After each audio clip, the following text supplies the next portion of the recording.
Warga melihat ular. Cindy, ini serem banget. Ini panjang gak sih? Apa ada dua? Ular coy. Iya itu. Dua.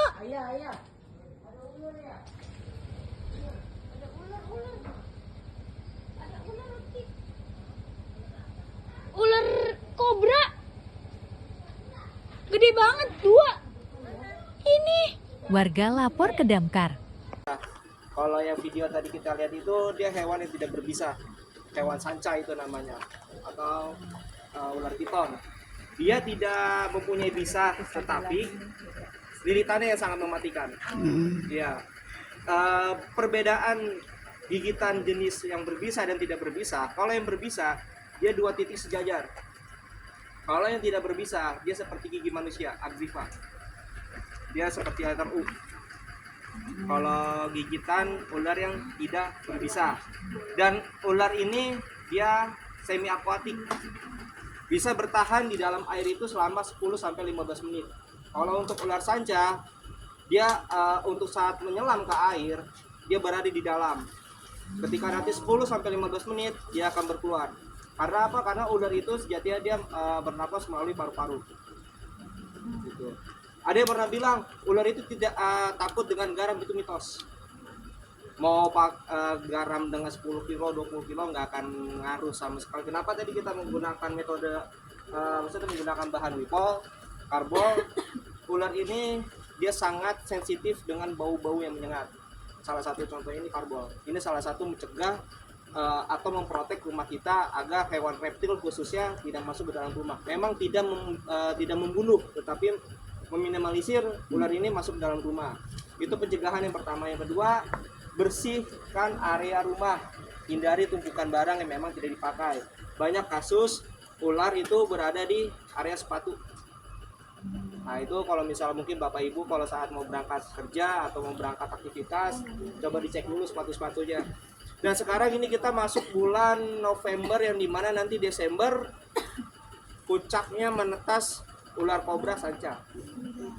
Kalau untuk banyak ya ular sanca, satu ular sanca itu 25-30 butir telur. 95% dia jadi, 5% itu dari reject. Kalau untuk kobra 20-25 butir telur. Itu pun sama, 95% jadi, 5% nya reject. Bagaimana Pak cara agar ular ini minimal populasinya menurun lah? Satu, untuk kita rantai makanan di Kota Bekasi elang kita nggak ada, hanya di Jawa. Itu pun kalaupun ada, itu pun dia harus mempunyai sertifikat memilikan, karena itu hewan yang sangat langka ya. Terus kedua, garangan kita di sini jarang di Kota Bekasi. Kalaupun ada paling di wilayah daerah Jati Sapurna, Jati Asih itu masih ada. Nah ini salah satu hewan yang bisa menjaga keseimbangan populasi ular, yaitu biawak. Nah ini mungkin Bapak Ibu yang sering melihat tetangga-tetangganya yang nangkepin biawak, yang santap biawak, mungkin mulai dikurangin Pak Bu, karena itu salah satu rantai makanan di atasnya ular. Satu induk atau dua induk di wilayah lingkungan sini, kita bisa bayangin Pak, 2 induk aja atau satu induk udah 20-25 butir telur. Itu untuk kobra. Dan kalau untuk sanca itu 25-30 butir telur. Andaikan kalau memang di atas rantai makanan si ular ini tidak ada. Dan kalau bicara kita lihat makanan di ular di sini masih banyak Pak. Ada ayam masih ada, kucing masih ada, tikus masih ada. Indikasinya bila mana adanya ular atau biawak, kita lihat dari rantai bawah makanannya Pak. Tikus biasanya bapak-bapak nongkrong di sini ngeronda, biasanya lihat ada 10-20 tikus, sekarang udah mulai berkurang. Itu indikasi berarti adanya antara ular dan biawak. Cara penanggulangannya saat kita tergigit, jangan pernah dihisap, jangan pernah diikat.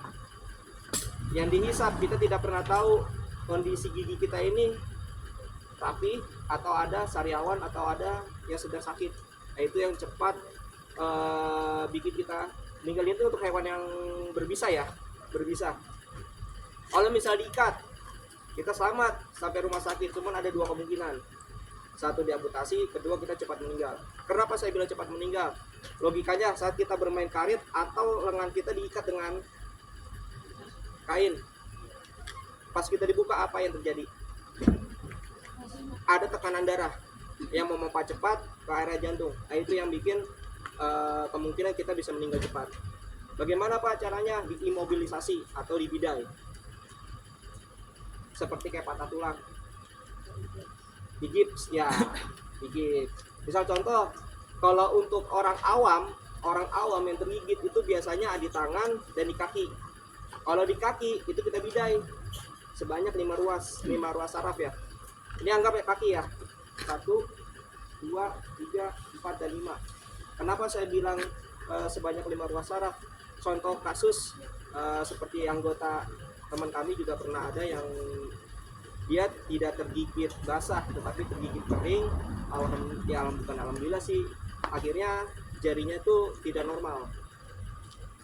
Harusnya normalnya kita bisa nepuk begini, dia cuma hanya segini karena sarafnya udah mati.